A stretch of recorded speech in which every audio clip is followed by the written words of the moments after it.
중국의 코로나19 상황은 조금씩 나아지면서 하루 사망자 수도 줄어들고 있습니다. 중국 정부는 우리나라에 대해서 여행주의보는 고려하지 않는다는 입장이지만 중국을 방문할 때 주의가 필요한 상황입니다. 베이징 연결해서 자세한 내용 알아보겠습니다. 강성웅 특파원.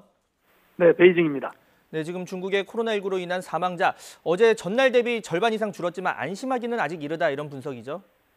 그렇습니다. 전날 71명이 증가했는데 그 전날은 150명이었습니다. 그러니까 절반으로 떨어진 건데 그 전전날은 97명이었습니다. 그러니까 97명이었다 150명, 또 71명 이렇게 들쭉날쭉하기 때문에 줄어들고는 있지만 사망자 감소 추이가 굳어졌다고 보기는 좀 어려울 것 같습니다.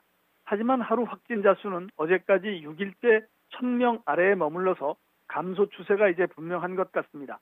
어제는 중국 전역에서 확진자가 508명이 추가됐는데 전날의 409명보다 조금 늘었지만 이제 500명 선에서 유지되고 있습니다. 특히 후베이성을 제외하면 중국 나머지 지역은 추가 확진자 수가 어제 하루 동안 9명에 그쳐서 처음으로 이제 한 자리 숫자까지 낮아졌습니다. 중국에서는 또 어제 하루 동안 2,500여 명이 완치돼서 퇴원을 함으로써 이제 누적 퇴원자 수는 2만 7천 명이 넘었습니다. 하지만 코로나19 확진 판정을 받은 4만 7천여 명이 아직 치료를 받고 있는데 이 가운데 9천여 명은 중증입니다. 중국은 이제 경제를 정상화하려는 준비를 하고 있는데 어제 양회를 공식 연기한 결정에서 보듯이 이동 통제는 아직 풀지 못하고 있습니다.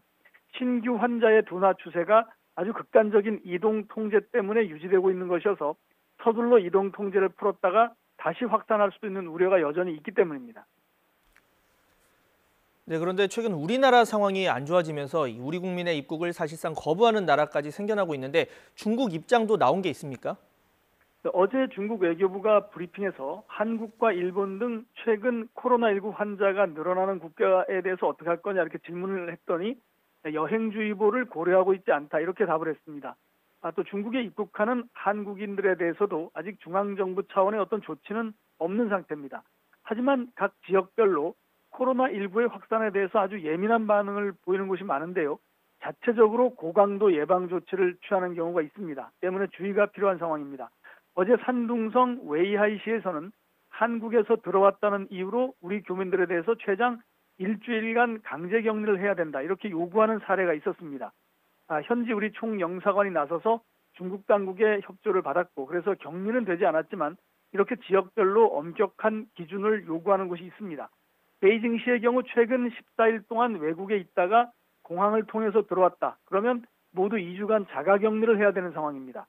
또 어제 남부 광둥성의 선전공항에서는 아시아나 여객기를 타고 들어온 승객 가운데 중국인 한 사람이 열이 나자 주변 좌석에 앉은 한국인 30명을 포함해서 모두 40여 명의 승객들이 한꺼번에 격리되는 일도 있었습니다.